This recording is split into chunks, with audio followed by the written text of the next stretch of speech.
Hello and live from Las Vegas. It is Acacia Thornton, the CEO legal coach. I'm so excited you're here because today we are talking about what to do when facing difficult people. Ew. But let's face it, when we are in business, it can be common to end up facing difficult people, whether that's difficult employees, difficult business partners, difficult people to negotiate with. And that's what we're going to get into today. We're going to start to talk about, removing the veil. How can we get inside the heads of these people a little bit more to help us accomplish our goals and what we're after while getting everybody on the same side? So let's dive right in. Let's go. So the action headed your way today is we're going to have a bit of a practical guidance, just a mini talk, some examples, walk you through a formula that I have, and tell you some of the stories and difficulties that I've experienced as an attorney, as a successful sales rep, and as a leader in the business world to start giving examples about how we can actually apply this in our business context. And then at the end, of course, we're going to have an open Q&A where you can submit your questions via the chat. We are streaming live on a number of platforms here. So go ahead. They're all going to come to the same place for me, and we'll start to answer those. And along the way there, I'm also going to give you all a freebie for you to have that you can take and start building things with your business today. So if you're ready, because I know I am, bam, let's get into this. Now, first off, who am I? Why would I even know what I am talking about? My name is Acacia Thornton. I am an award-winning sales rep for Fortune 500 as well as a smaller company. I am also a licensed attorney for different Fortune 500 and smaller companies, medium-sized companies, and I've had over a decade as a licensed attorney. And then, of course, I am a business coach and business consultant. I've been doing that for closer to 20 years. And what this means is collectively, I've dealt with a lot of difficult people, and I've helped my clients get through a lot of difficult situations as well. And what I've learned is it's often reframing or reshifting how we're interpreting the other side, especially when it comes to negotiations like a licensed attorney. There's a lot of attorneys out there that sort of have reputations as being difficult, being hardball. You can't move forward, no risk. It's got to be perfect this way or the highway. So we'll talk about some of the things that I've faced and my clients have faced over those 2 decades of experience so that you can learn from it today. The formula. Now, this is a formula that I'm not the first to come up with this formula, but I have found that it's a great way to look at dealing with difficult people. So more and more evidence and science is coming out that when we have thoughts, those thoughts lead to our emotions, and our emotions lead to our actions. And then the outcome of that is our reality that we're seeing every day, what manifests in front of us. And this is true for every single person. Now, these thoughts could be, this is difficult. These thoughts could be, I'm unworthy. These thoughts could be anything that we have learned and adapted over life from our childhood and gotten into our subconscious. But they can also be the thoughts that we're interpreting as adults right here, right now in these scenarios. And then, of course, when we have a thought, we react to that, the emotion, right? If I think I am unworthy, I'm going to think people treat me that way. And I'm going to have an emotion, this guy is being difficult. This woman just doesn't get me. And have these emotional responses.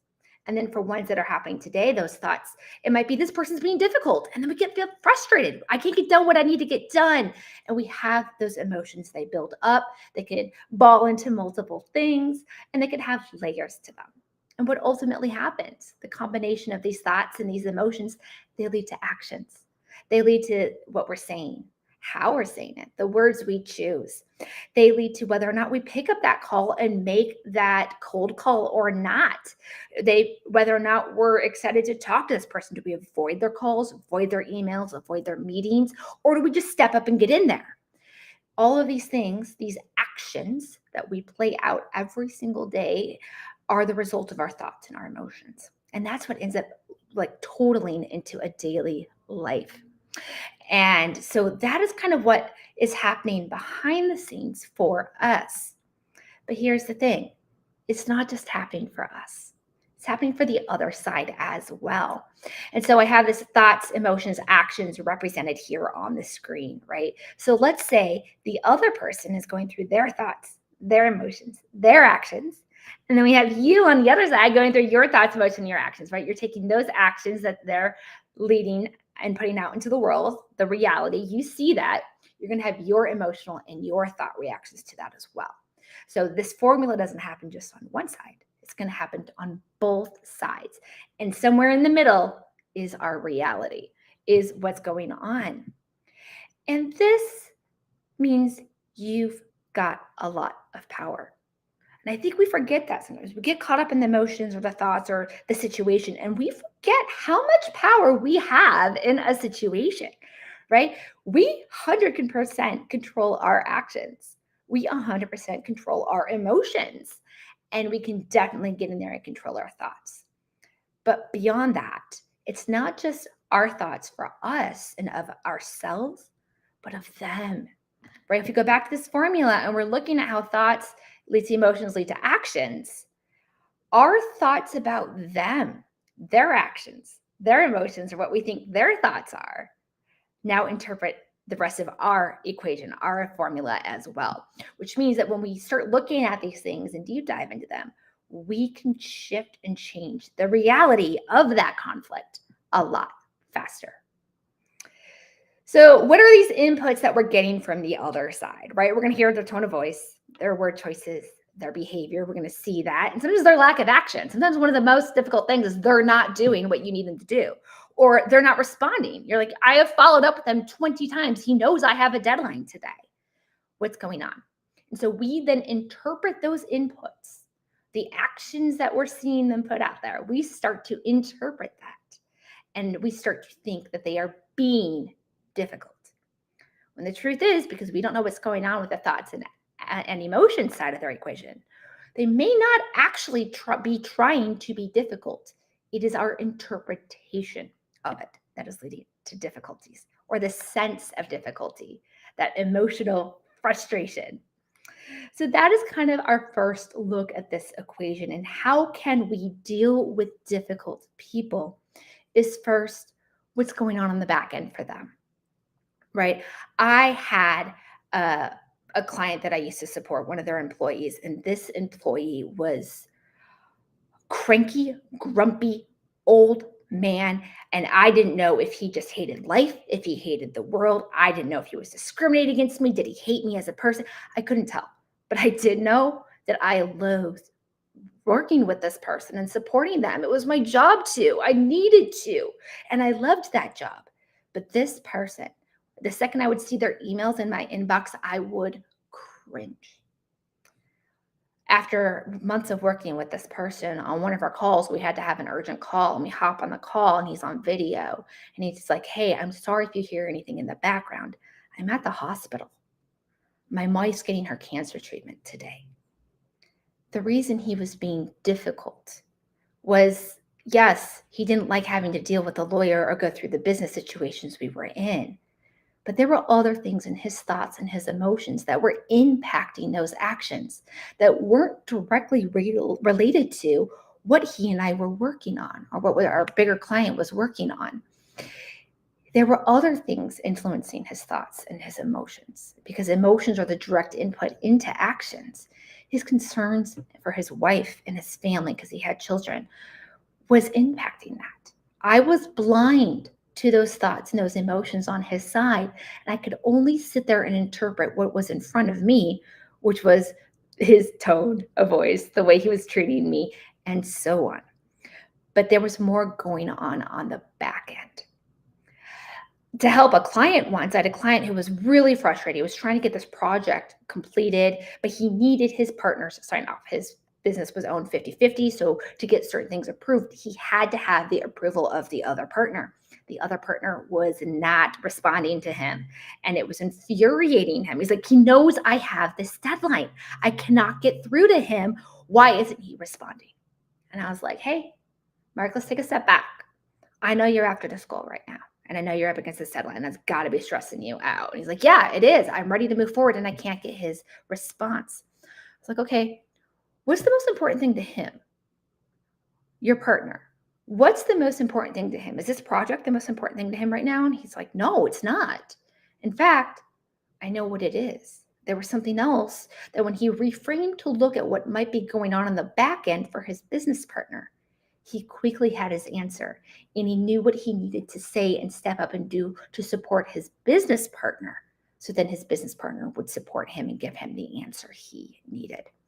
So a lot of times it's not just what's happening on our end of the equation. It's what we don't see going on the back end of the other half. And that's what's going on the back end with the other party. Another way we can kind of look at this is reframing the goal. When we're dealing with a difficult person, we're probably not there by choice. There's probably a reason we're there, whether it's a business reason, a leadership reason, a revenue goal reason, negotiation, whatever your motivation may be, you're there to accomplish a goal. You have a reason. So one way that we can start to look at things is this the only way to accomplish the goal? An example would be I was working with a client's customer and we were doing negotiations, and this customer had a very strongly opinionated lawyer on the other side. That's the way I will put that. And this person became very difficult to deal with. He even came along and said, "These are the demands that we have, take them or leave them." The problem was those take it or leave it's would actually be negative for my client. And one of them was even borderline illegal. So it was just like, why are you being difficult this way? And I wasn't going to be, while I had ideas about his thoughts and his emotions on the other side, I wasn't going to be able to influence them. I wasn't going to be able to do something with empathy that was going to change his actions. So I reframed the goal. The goal here was to close this deal for my client. And I am dealing with a difficult person on the other side, the other attorney. Well, attorneys work for their clients, which means the client can influence the attorney's decisions. Just because the attorney says this is very risky or this isn't going the way I want, it doesn't mean that's what the business wants or what the business needs. The business person, the business owner, was ultimately the one who could influence the attorney. Now, under legal ethics, I, as an attorney, am not allowed to talk to an opposing client or other side's client. I shouldn't say opposing, the other side's client if I know they have legal counsel. So I can't go to the other side's business team. But I have a business team that I do get to advise, and I can have them go to the other side's business team.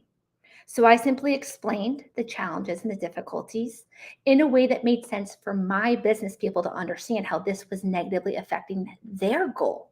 Their goal was to close this deal. And so they went to the other side's business line. I was like, "Hey, I thought we were on the same page about the goal here. The feedback we're getting about your attorney is that they're doing things in conflict to that. Can you either find out why so we can address them, or do you mind just kind of getting them in line?" So sure enough, the other side's business team went to their lawyer and said, "Lawyer, we don't need those things. You're being difficult when there's no need to. Back down." And that's what was important to getting the goal done. The goal was the business deal, not winning, not fighting, not getting through the person that I was supposed to get through.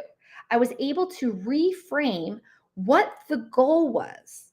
The goal was to complete negotiations to get the deal done. But me battling, working with, struggling with this one person was not the only way to do that, right? So I was able to find other people that can influence that person or that would have authority over that person who could go in and help resolve the matter more amicably and quickly in a way that got everybody on the same page for the same goal. So this is a way that when we reframe the goal and how we're approaching it, the goal is rarely to win. Is that really what we want for our business? Because winning is about our ego sometimes, or our insecurities and other things. What really is the goal? Why are we interacting with this other side? And are there other people or other approaches that we can take to accomplish that goal? Acknowledge and bring them along. So sometimes there isn't anybody else that we can go to. This is the person we've got to work with. And so what we can do is, while we can't always know those thoughts and those emotions behind the scenes leading to their actions, we do know that we can start to nudge them in our direction. And I call this acknowledge and bring them along. Now, I had learned a formula a while ago, many years ago, that was about, hey, acknowledge the problem, then reframe it, say, hey, am I understanding it? And say it in a different way. And then ask questions for clarity and then address those questions.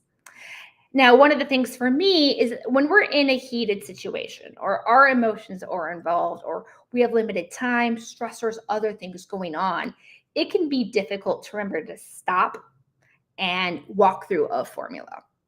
So, in my experience, I find it just more valuable to stop and reframe. Just reframe. Is it me? Is it them? Because it's probably both. The truth is, it's probably both, right? Our emotional reaction and our actions are what's hitting an energetic conflict. It doesn't mean the conflict is real, it is what is being perceived. And then, how can I help them perceive me differently? And how can I see them differently? And that's why I've created this acknowledge and bring them along. So, in my experience doing a lot of contract negotiations, both in person and on paper, is I have learned that a majority of the time people come in with whatever their stance is. This is how we do things. Now, how we do things has a reason, like a policy, for example. A company policy has a reason it exists, but there's always a justification or reason to have exceptions or carve outs to everything. And so, just because there might be a freestanding policy in how they're going to approach or what they're going to ask for in this scenario, doesn't mean it's the only way. So, instead of just saying with posturing, I need this is our policy, is to say why, justify. This is the way this is on the paper because when we see these scenarios, we need to be able to react this way. Or you have this level of obligation in this scenario because you're the one who ultimately controls this and that. Even though we play in this way, here's how your behavior, your situation influences that. And when you start to be able to justify why something is the way it is, the other side can, one, have empathy, understand with emotion and their thoughts why you're coming from your perspective. And they can start to reframe how they approach you. And then the other is, if that's not working, if you're saying your side and the why and reasons behind why things are coming out the way they are from your side, is to start asking them questions. I once had a negotiation where this person was doing the honeys and sweeties and things at me that I thought were very belittling and quite unprofessional for the scenario. But this person was demanding that their client get what they want when their client was very much in the wrong. But this person didn't see their client in the wrong. And that's okay. That is a lawyer's job, was to defend, protect, and represent their client. So I could not convince him to my side because I felt in many ways he was not open to hearing my justifications. So I started asking him questions. Okay, if I do this the way you say, I've got to go to my client, and I know my client is going to ask these questions. How do you suggest I respond to my client with these questions? Now, what I'm doing as I ask these questions to the opposing counsel in this scenario is I'm starting to get them to understand there was no valid reason, or the valid reasons were not going to influence my client and support my client's goals. And so by doing that, I was able to help them open up their thoughts to the situation. They wanted A and B, but by letting them slowly see from their side, because he was not going to listen to me, he was not going to hear me. I needed him to start to see for himself and understand where I was coming from on behalf of my client. So asking questions in a very practical way that get them to think differently is going to be very helpful, because then it helps bring them along without them feeling forced, without them being told. Nobody wants to be told what to do or how to behave. We all want to make our own independent decisions about things. And we want to feel that we are making our own independent decisions about things.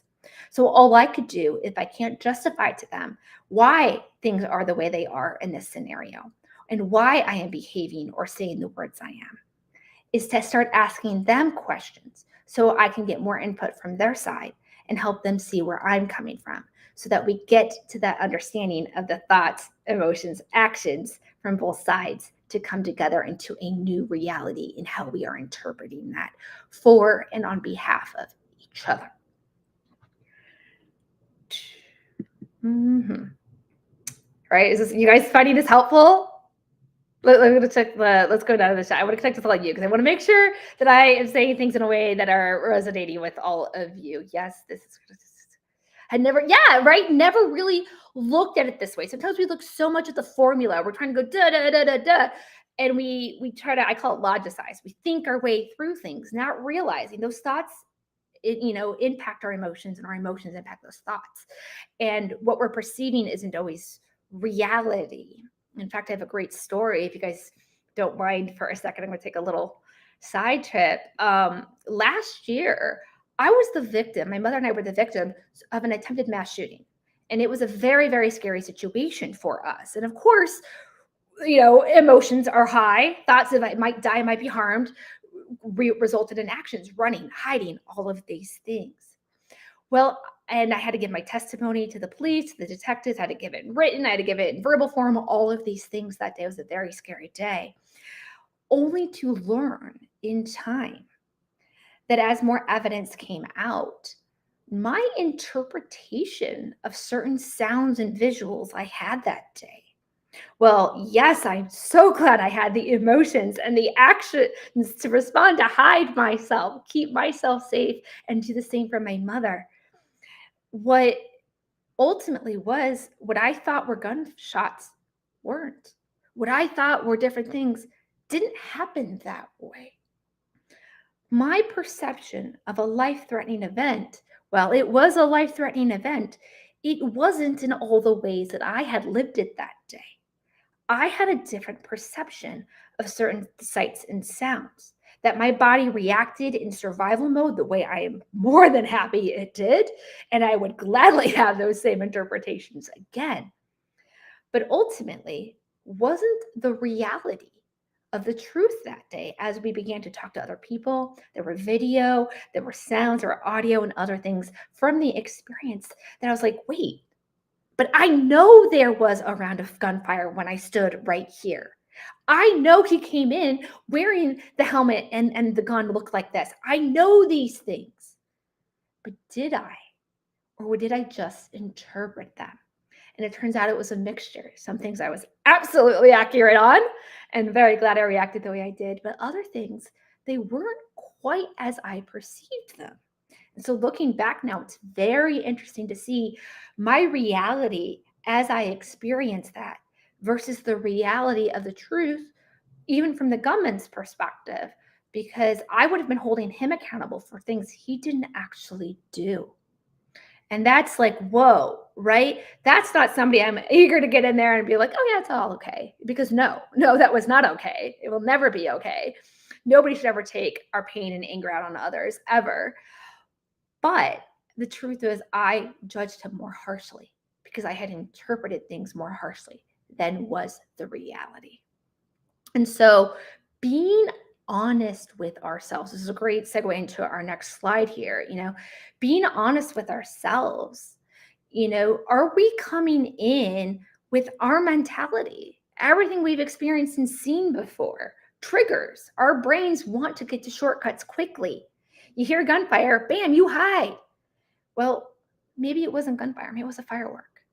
Maybe it was actually a fun, exciting celebration thing that I interpreted differently. It's the same for us in the workplace.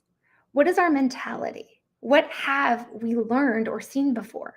When we've dealt with a difficult person before who did certain actions and we interpreted them a certain way, it does not automatically mean the next time we see or sense those actions in reality that it's true. But then there's also this idea of a lack mentality. This comes up a lot with when there's revenue involved in sales situations.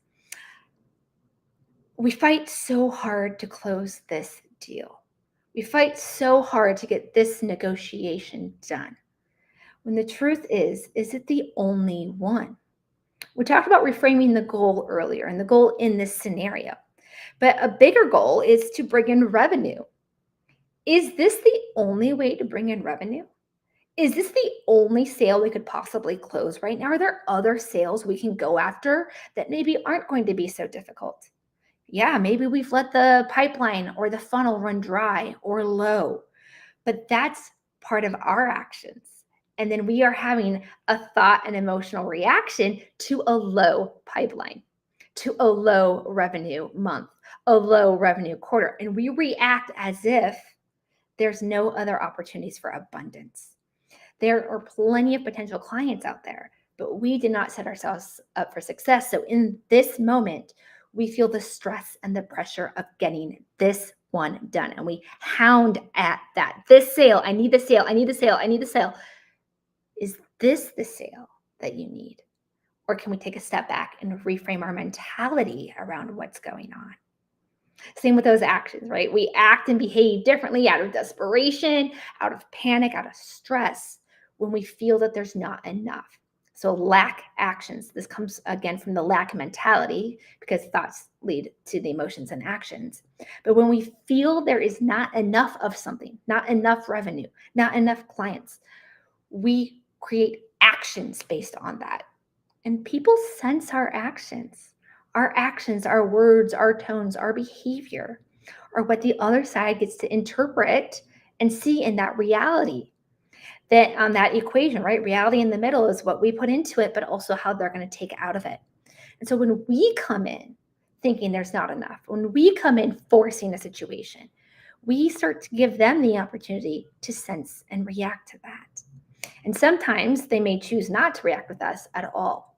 They may be like, hey, there's another vendor, another supplier I could go to. You're a difficult customer. I'm going to let you go.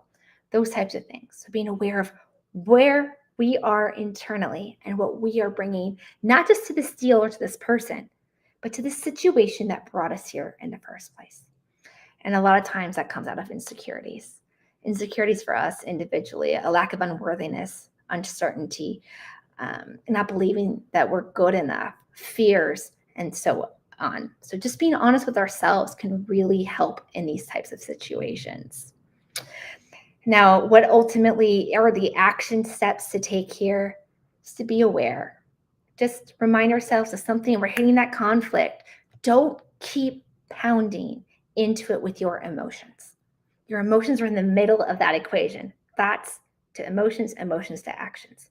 So when we start to sense those emotions and we're not liking those emotions, is to take the step back for a second. Just be mindful and aware. Hey, I'm not liking the feelings that I'm having here. Do I need to change the thought side or the action side of my equation? And just practice. Practice. The first step to anything is being aware. Being aware of our role, being aware of our reaction, but also our awareness of how we're interpreting them. Because we cannot control them, but we do have a lot of things that we get to control. And that's remembering you have a lot of power here. So take the step back, reframe. Are there different actions I could be taking? Are there different emotional responses I could be having here? Are there different thoughts I could have? What are my thoughts that have led to this situation? And what are the thoughts I am having of them? And are they the only way to be interpreting or seeing them? Because there might be things going on the back end that we're not aware of.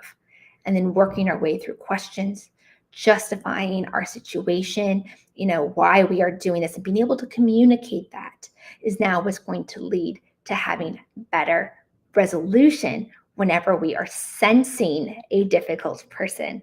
Because nobody goes out into the world being like, you know what, I feel like being difficult today.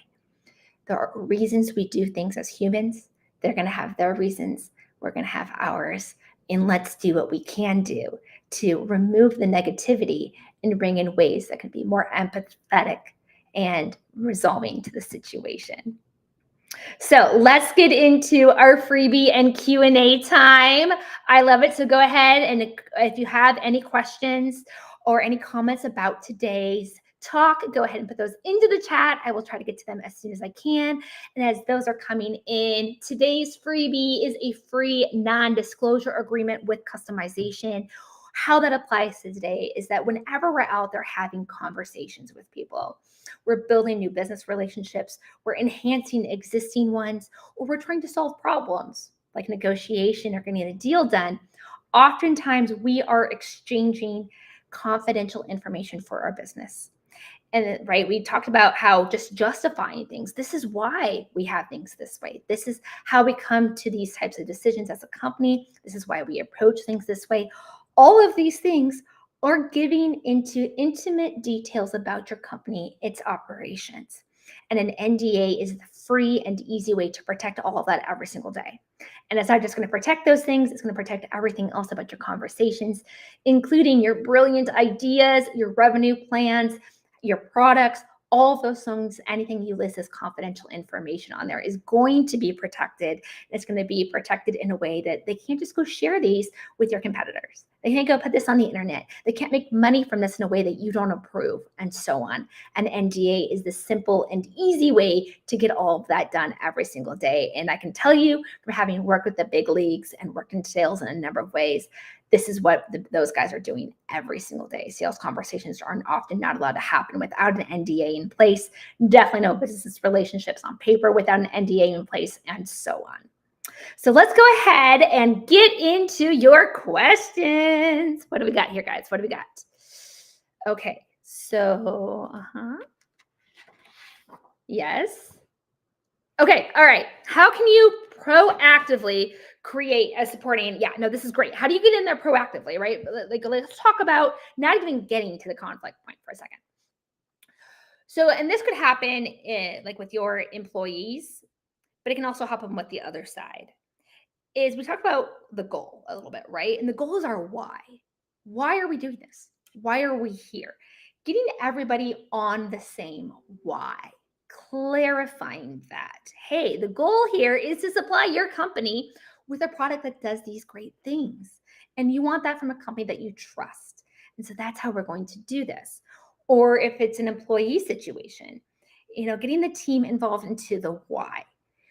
Whenever we're at work, look, we all work to make money and make revenue, whether that's as an employee or as a business owner. But we also do it to bring value to our lives. We want to feel connected. We want to feel that we are contributing to something bigger than us. And knowing the why behind something really helps us get there and connect with that. We feel part of something bigger. And this is definitely big in the employee context because employees don't get to see everything that you do when you're up at management and the C-suite. They don't know those bigger level goals. They just see the little tasks in front of them. And tasks can become daunting. They can become boring and they become transactional in a way that you feel you've lost value. So by giving everybody the why, the mission, the purpose, and how everyone's individual pieces play in, is going to be a big part of creating that supporting goal, right? And so when we all feel supported, we all feel heard and part of something bigger, we usually are more likely to cooperate. The other part of that is allowing for questions. Don't see questions as, and this is a generational thing. I had a training many years back about how different generations treat questions. The baby boomers, they kind of grew up around parents that had been in the military, who had been through wars. And so they don't question authority. They weren't allowed to ask questions because the response would be, because I told you so. But our younger generations, they start to see questions because they want to understand or because they want to do it right. Maybe there's something, so they might just feel like, well, why are we doing this? And to a certain authority type, that might be like, because I said so, because this is your job. They may be asking from a different place. So encouraging questions from the other side or from your team and allowing them to ask them, why are we doing this? We're doing this because it's going to help us build this product. We're doing this because it's going to help us build these deals. And these deals are going to lead to this type of opportunity for everyone. This product is going to change the world and the industry in these ways. So if they're asking why, it's usually because they don't fully understand something, not a challenge to authority. As part of a sort of the interpretation of somebody else's actions in a way that what they're asking, the way they're asking it may not be the way we're interpreting it. So that, and then of course, honoring humanity, right? No one is perfect. You're not perfect. I'm not perfect. Mistakes happen. And allowing that to be okay. There's a difference between repeating mistakes, but there's also growing. And when we allow our people and our teams to, oh, you didn't understand that? I'm sorry, I didn't explain that well. Here's how we're going to do better next time. Or, hey, I saw that you were doing this. Did you know that you can do these things? When we have that goal and we start to put in the right types of information, the questions being asked by both sides, because we can also ask questions of the other side and of our employees to understand better. It's about fostering the environment to begin with. And when we do that, you're going to avoid conflict a much easier, because the conflict won't be so hard and difficult, because everyone will feel more comfortable being able to explain or justify or ask the questions before you even get there. Yeah, good question. Let's see what else we got. I know, right? Yeah, that I totally agree. No, someone was saying that they had really never thought about the authority to employee situation that way, and it's like, yeah, it is, right? Either you're the employee or you're the authority, but we sometimes forget that. Flip the switch. Do you want to be talked to that way? Do you want to be treated that way? If this was, role reversal, what can we do to help that? What would motivate you as an employee who had to maybe do something you didn't want to do? But we do all have different motivations. That's a whole other training, but yeah. Are there legal legal and ethical stuff? Yes. This is another great question. When we're in conflict, depending on where the conflict is, it could lead to perceptions of discrimination or harassment. And it doesn't mean you are intending to discriminate. That might not be your thoughts. Those might not be your emotions, or they might be subconsciously and you're not aware of it. But there's also how they interpret our behavior. And we don't want to be fostering environments that have things that could be seen as discrimination or harassment, because we can't control their interpretation, but we can control our thoughts, our actions, and our behaviors. So being mindful of, is there even an opportunity for the most sensitive person in the world to see these things that way? Then we have a responsibility to come in and foster and build a different environment. So you don't want to be doing that. And in the legal and ethical context, right, the consequences really come out, and is there going to ever be enforcement? And enforcement would usually end up being a fine from an agency like OSHA or something, or an employment, but also a lawsuit. And so what you would want to do is then the behaviors, the words, the tones, the actions you're taking, how would an independent third party who does not have your thoughts and your background, who does not have the emotional reaction that you are having or that led to those actions, somebody with a different thought process, a different emotional response, a third party entirely, how might they interpret these things? Because those are the ones that are ultimately going to be like, yeah, this other person, they were reasonable and feeling they were being harassed, or this was a hostile environment, or yeah, I could see how this results in discrimination, because there is a pattern of behavior. And those usually a pattern, right? One off, unless you're saying something very direct where it's like, okay, that was clearly not okay to say, which I would really hope that we're all, our mindsets and emotions are, adapting to the way culture and life is these days, which is honestly the way it's always been. And we just haven't been as honest with ourselves. And I'm glad that honesty is happening. But being mindful of, we have a responsibility along that way to clean that up, especially how we're treating others or the environments that we are fostering. Because yes, you can definitely. Are there, what are some other things? Okay, like, yeah, okay. Yeah, you're having the emotions. Okay. So this question is about having the emotions. You're in the space, you've got to deal with this person, you got to get through it. What do you do? For me, what I always find is reframing my goal and how I get that goal done. Okay, I got to close this deal. Great. Do I need to have an emotional reaction to that? No, it has to get done. It's just a task. It's just an action. Just an action. Okay.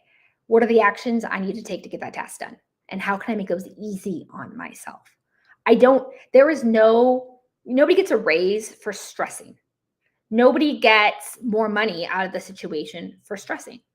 Nobody gets more deals closed because they stressed. Our emotion in it actually is really going to impact the outcome the way we want.